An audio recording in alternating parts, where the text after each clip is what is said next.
नमस्कार दोस्तों, स्वागत है आपका हमारे चैनल देव भक्ति की शक्ति में। दोस्तों, आज हम हिरण्यकश्यप और होलिका दहन की एक पौराणिक कथा सुनाने जा रहे हैं। बहुत समय पहले हिरण्यकश्यप नाम के राक्षस ने ब्रह्मदेव की तपस्या करके अमर होने का वरदान मांगा। जब ब्रह्मदेव ने अमरता का वरदान देने से मना कर दिया, तो उसने कहा कि उसे संसार में रहने वाला कोई भी जीव, जंतु, राक्षस, देवी, देवता और मनुष्य मार न पाए। साथ ही न वो दिन में मरे, न ही रात के समय, न तो पृथ्वी पर मरे, न ही आकाश में, न तो घर के अंदर और न ही बाहर, न ही शस्त्र से मरे और न ही अस्त्र से।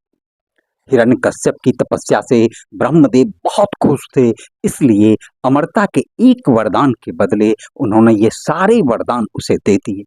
इसे पाकर उसने हर जगह तबाही मचाना शुरू कर दिया। उससे मनुष्य ही नहीं, देवता भी परेशान रहने लगे। वह अपनी शक्ति से दुर्बलों को सताने लगा।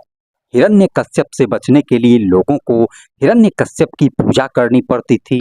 भगवान की जगह जो भी हिरण्यकश्यप की पूजा करता, वह उसे छोड़ देता, और जो उसे भगवान मानने से इनकार करता, उसे मरवा देता या अन्य सजा देता। समय के साथ राक्षस हिरण्यकश्यप का आतंक बढ़ता ही गया। कुछ वक्त बीतने पर हिरण्यकश्यप के घर भगवान विष्णु के परम भक्त प्रहलाद का जन्म हुआ। हिरण्यकश्यप ने प्रहलाद को कई बार भगवान विष्णु की पूजा करने से मना किया और कहा, मैं ही भगवान हूँ, तुम मेरी आराधना करो। हर बार हिरण्यकश्यप की बात सुनकर प्रहलाद कहते, मेरे सिर्फ एक ही भगवान हैं और वो भगवान विष्णु है। प्रहलाद की बातें सुनकर हिरण्यकश्यप ने उन्हें मारने की कई कोशिश की, लेकिन वह सफल नहीं हो पाया। भगवान विष्णु अपनी शक्ति से हर बार हिरण्यकश्यप के सारे प्रयास विफल कर देते थे।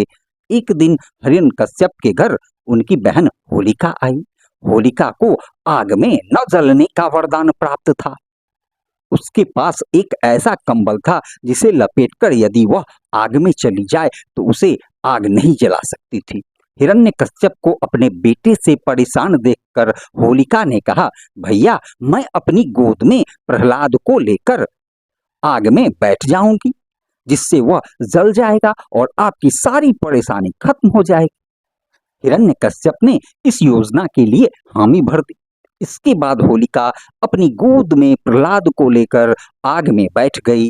उसी वक्त भगवान की ऐसी कृपा हुई कि होलिका का कंबल प्रहलाद के ऊपर आ गया और होलिका स्वयं जलकर खाक हो गई। प्रहलाद एक बार फिर भगवान विष्णु की कृपा से बच गए आग में। जिस दिन होलिका जलकर भस्म हुई, उसी दिन को आज भी हम होलिका दहन के नाम से जानते हैं। इसे बुराई पर अच्छाई की जीत के रूप में देखते हुए खुशी में होलिका दहन के अगले दिन रंगों की होली खेली जाती है। कहानी से सीख, बुराई कितनी भी ताकतवर हो, एक दिन जीत अच्छाई की ही होती है। इस वजह से हमेशा बुराई का मार्ग छोड़ अच्छाई का मार्ग अपनाना चाहिए।